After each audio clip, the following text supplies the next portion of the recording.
couple of conversations today with some folks, and we were talking about, again, content creation, and monetization. So what we're seeing is, a lot of people out here who are enamored with likes, enamored with, people commenting about their posts. But the question always comes back to, but are you making any money doing it? And so you have folks who say, hey, I want to be influencers. Well, what the hell does that even mean? How do you actually do that? And what we're also seeing is the folks who are running these platforms, how they are making decisions that you have no control. If they change the algorithm, the business that you have can completely go kaput. And we've actually seen that happen. Isaac Hayes III is the founder of Fanbase. Isaac, I'm thinking back to, glad to have you here. I'm thinking back to, that was a gentleman, and I read this story about 4 or 5 years ago, and they were on Facebook, and they were doing great. They were buying lots of advertising, and then all of a sudden, that thing began to shift, and basically they went out of business. And he was crushed by it. Because they were feeding into that system. I talked to another brother who called me up and was like, man, I think I'm just gonna stop doing this content stuff because I just can't make any money on YouTube. And because he was complaining that they changed the algorithm. And what I'm constantly trying to remind people about is that the platforms aren't concerned about you and your business. You are their business.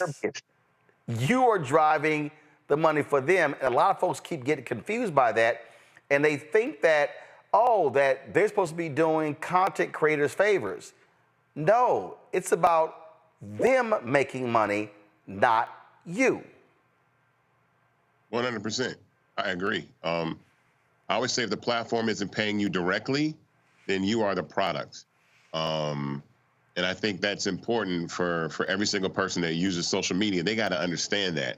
For the past 2 days, I'm here to have an impassioned conversation right now, Roland, because something that I've been hearing a lot over the last couple of days is about reparations and equality and equity and all these things that we're talking about, even in the space of social media and content creation. But one of the things that I really want to introduce to the viewers tonight is the fact of ownership and what we've been able to do at Fanbase, because I know Fanbase is a social media tech startup.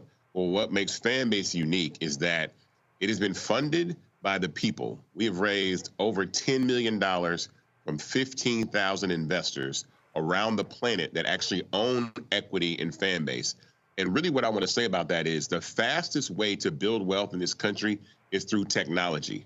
When I see Facebook as a $1.2 trillion, $1.3 trillion market cap, or ByteDance that's worth, $300 billion. But all these platforms have been built off the culture and content of Black people. So if we're not building infrastructure, we're not building infrastructures in tech where we own those and then we're able to invest in them and then scale those businesses up to multi-billion-dollar businesses, then exit those businesses and then do it again with other platforms, and other startups and other companies, we will always be asking for permission to try to build wealth in this country in a way I think we should continue to do, but absolutely take advantage of the opportunity to invest in tech companies and startups through equity crowdfunding. So that's what we've been able to do. That's what I'm doing on StartEngine. If you have not heard of Fanbase, go to startengine.com/Fanbase. You can invest and actually have ownership and equity in a platform that has almost 700,000 users. Is a global platform. We're over in 190 countries and territories worldwide. And I just launched a raise that we're raising $17 million. And we're already at $1.3 million. My goal is to get to $2 million in the next couple of weeks. I tell people that the minimum to invest in Fanbase is $399. You can literally buy shares of stock and have stock in a company, in a tech startup that is continuing to grow. And build. And I think, I hear these conversations all the time that we have about Black wealth, but I'm like, guys, we got to start owning the Ubers, the Facebooks, the Apples, Googles. But I think what this requires, it actually requires a completely change of focus. Yeah. What it requires folks not to be caught up in white validation. Yeah. To understand, I mean, look, I've had some folks sit here and I mean, I was having a conversation. I was thinking back to when I was running the Dallas Weekly, and I was telling folks, look, I had a great time running it. When I joined CNN, I didn't leave TV1. I didn't leave WVON radio because I was on CNN. For me, it wasn't the be all to end all. I had that was this idiot at Fox News who was tweeting me. He was like, "Oh, your career has just gone in the pits. You can't work at any network." And I'm like, I'm actually making more money today than I did when I was there, and I'm having more fun. And so a lot of this has to do with African Americans reaching a point where we're not caught up in this validation. I remember talking to a young sister who wanted to do a book, and I was actually encouraging her to go ahead and self-publish for the purpose of having more ownership and freedom when it comes to her book. And after about 40 minutes, I said, okay, can we just cut to the chase? You are desperate to get a book deal because you want to be able to tell somebody, I have a book with HarperCollins. I have a book with St. Martin's Press. And she was like, you're right. I said, so you need I said, you do know that when you get an ISBN number and you publish your book and you sell your book, you're an author. But she felt she wasn't a legitimate author unless she signed with one of those companies. This to me is, I think, part of the issue. For a lot of folk, they are caught up in the validation. Oh, no, that's real and this really isn't. And that's what's stopping, I think, a lot of folks from really thinking more like an entrepreneur, more like an owner, because they're caught up in, oh no, but if I'm doing it for them, it's deemed to be more real. Well, I think also, I believe that's an issue, but I also believe that there's a lack of information that people don't understand, even equity crowdfunding. So equity crowdfunding really got started in 2015 when people were able to raise capital for their businesses from the general public. So people that are watching this program right now can invest in companies before they go public. So it's like investing in NVIDIA before NVIDIA is the company that it is now, or Apple or Facebook. And people don't know that that started in 2015, and it really didn't pick up till after the pandemic. So when we started raising capital, so people don't even know that you can actually invest in companies and have equity and ownership. And so I was at RenderFest down here in Atlanta, Georgia today. It's a tech festival. It's Atlanta Tech Week. And it's so many people that didn't even know that you could actually invest in tech companies that way and want to invest in Fanbase for not crazy amounts of money. Before you used to do this, before equity crowdfunding, you have to put $25,000, $50,000, $100,000 into a pool of people to invest in an early stage company. And those people are typically rich people, accredited investors. I'm saying now that we have to start to get the message out that people can fund their businesses through equity crowdfunding using things like the Jobs Act, again, which Obama and Biden signed into law, and fund this. I'm the first Black man to ever raise $10 million in Reg A equity crowdfunding. So we're making history. That's the thing about it. It's like people don't understand that information. So more investors we have, but think about that. 15,000 people have invested in Fanbase, and we've raised $11 million in 3 years. And I'm raising $17 million right now. And everybody that's watching this program can invest in Fanbase today, like can put $3.99, $5.99 in the platform, have equity, and then utilize your own network to tell people to download the app, use the app, continue to grow our user base, and then make the app more valuable, and then we raise more capital, and we scale this to a $100 billion business or a $10 billion business, whatever it is, but then we exit, and then we do it again. And so I think the validation is there, but a lot of people have never seen a Black-founded social media platform that's for every single person on the planet. Most of the Black-founded apps that people see are just exclusively for Black people. And I don't have a problem with that at all, but I feel like if we're going to scale businesses to the value of a TikTok or a value of an Instagram, we need to include the world. We need to include Africa. We need to include Australia. We need to include China. We need to include all these other countries that utilize Fanbase, India, all these platforms that are using Fanbase to continue to scale their business. So Fanbase is the only Black-owned social media platform that exists right now that's for every single person on the planet. But the thing that makes it the most important is that it's founded and Black run. So I'm not here to exploit my culture and my community. I'm here to empower the community to say, look, this is who's at the top. So when you're doing when you're creating your culture, when you're doing your music and your fashion, I'm not here to exploit that to the benefit of a small group of investors that are going to make tons and tons of money when this thing scales. I'm here to allow our culture to shine, and the benefit of those people that actually see those dollars are us, because we're owners in the creations that we do. So as much as I think that there's absolutely a white validation, there's also a lack of understanding that we've never seen this before. There's never been a platform like Fanbase. There has absolutely never been a Black founded social media app that was founded for the entire world to use. But we know the value of Black culture, and we use that culture to continue to empower. We do it with record labels. All these record labels are most valuable. What Drake and Kendrick Lamar did for the record industry is incredible, but they don't own any of the labels that they're doing this stuff on, right? It's the same thing. Conversations happen on TikTok. What Kai Cenat is doing for Twitch right now, he just did the largest live stream on Twitch with Kevin Hart and Drewski, and they got 700 and some thousand concurrent viewers, and over 21 million people saw that stream. But Kai Cenat doesn't own Twitch. Saying we have streaming on Fanbase. You can own Fanbase. We're building RTMP streaming for gamers right now. So you can own Fanbase and start to stream on Fanbase and have equity, and you make money because the platform is monetized that way. Reese? I'm glad you brought up what Kai Cenat just did. Is there a recruitment strategy? I'm curious to see if, you know, content creators and other Black influencers are kind of looking for sponsorship or some sort of, you know, paid partnerships for your organization or for your company, as opposed to how they give things away for free. To your point, I mean, they do get. Sometimes there is compensation at the back end.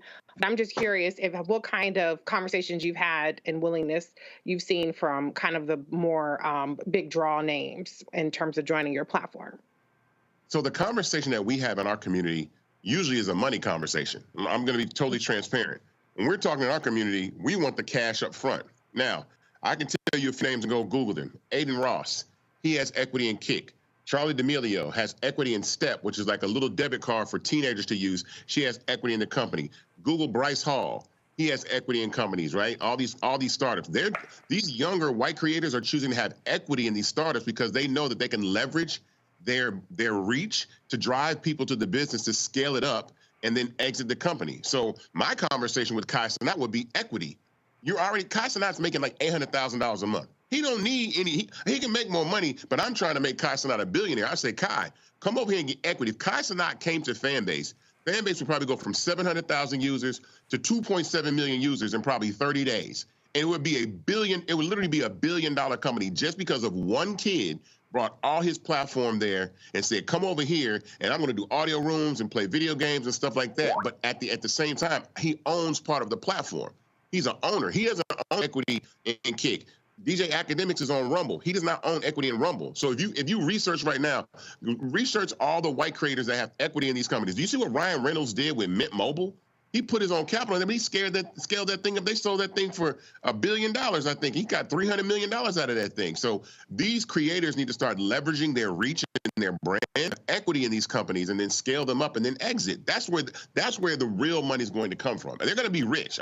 All these creators are going to be rich. But if you want to reach billions, I think Kai Cenat can be a billionaire having equity in Fanbase. I think all these musicians, artists should have equity in these social media platforms instead of being on them and then making them valuable, and you don't have any of the bottom line that you own. Lauren? So back to what Roland was saying about content, Isaac. When I go onto a platform, whether it was back in the day when Facebook started or Twitter or whatever the heck it was because there was something in that content that I had to go and find out about or read about, or somebody sent me the link and I had to go. I was compelled because there was some content-related reason. And as you can see, as I don't need to tell you with regard to Kai Cenat and Mr. Beast and these people, yeah, their content is interesting. And yes, it's a lot of traffic, making a lot of money. I think making money is extremely important. I have no problem focusing on that. But this content is extremely vacuous. So is the strategy to put up whatever it takes to get people's attention to make that money. And by the way, I don't think there's anything terribly wrong with that strategy. I mean, if that's the strategy, fine, it's the strategy. But a lot of this stuff is meaningless. Now, I know I'm an egghead, pointy head person who likes to talk about politics all day. I know that's not a big draw category, never has been. It's usually celebrity sports. I mean, you know what the categories are better than I do, Isaac. But I'm just saying, are you trying to get a Kai Cenat on there or whoever it takes to get that content going, to make that money, and then build to something else? Again, if that's the play, it's all good, but I'm just wondering. No, I really built it for everybody to actually be on the platform. To be honest, politics is probably one of the most engaging forms of content on social media because it creates conflict. It creates people going back and forth in the comments and on Twitter and all these other places. So no, if you talk about politics, politics is some of the most engaging content that you will get. If you bring up Trump and stuff like that, you will have tons and tons of engagement. So it's not necessarily to do that. The reason why Kai Cenat is so important in this is that I believe that Facebook and Instagram are older platforms. They're the OGs in this social media game. Fanbase, newer platform. So to have a platform that can be around for the next 20 years, Fanbase 20 years from now will be the OG, but it's going to have young talent and young people on it to make it grow and thrive. Greg. Thank you, Roland, and thank you, Brother Hayes. I'm sitting here taking notes, as I always do when you and Roland have conversation. As an educator, in one of the earlier segments, we were talking with some folks who were talking about literacy and numeracy among our young people, and it's like I was mentioning, an article was in today's New York Times around the concept of brain rot because of TikTok, and the kids and the language is being shaped. And I'm reading Kyle Chaka's recent book, Filter Word, about algorithms. And when Lauren asked you this question, it really kind of sparked the question that I have for you. How do educators use a platform like Fanbase to, I mean, here at Black Star, this is informational, we're moving forward. And yeah, politics does create conflict, but often I guess I wouldn't distinguish perhaps between the arguments about Trump and Biden on a lot of these platforms, and I would between Caitlin Clark versus Angel Reese, or for that matter, Drake versus Kendrick. Conflict driving it, the algorithms driving. How can educators punch through that, or is it even possible in your mind to kind of elevate the conversation and get at what is going to be with us from now on, which is these platforms and these algorithms? Well, I believe there's 4 pillars of engagement, and one of them is actually information. So the 4 pillars of engagement are attention, information, entertainment, and conflict. So if you get all 4 of those, you have something incredibly, massively engaging, right, for people. But people want information. People are on the internet. People are using Google and ChatGPT and all these other platforms to find things out. I think the way that you disseminate information can also be done through a personality or a person. So the same information coming from you or coming from me might resonate with different people. So educators can educate in their voice, in their way, right? Especially on a platform like Fanbase, because we have multiple verticals, multiple content creation mediums where people can use. So we have stories, we have live, we have long form content up to 2 hours, like YouTube. So you can post a 2-hour video for free if you want to. We have audio rooms like Clubhouse. We didn't have audio rooms. Clubhouse didn't let the first 1 million people invest in Clubhouse. So I said we have audio rooms on Clubhouse that can hold hundreds and thousands of people to have audio conversations to educate. We have all kinds of tools for Fanbase. So I think that's the thing that's important, is that when you take the culture and the tech and put it together, you have a medium that can disseminate information to anybody on the planet, all over the globe. But again, I think in the back of my mind, I'm always considering that who is the labor force behind social media?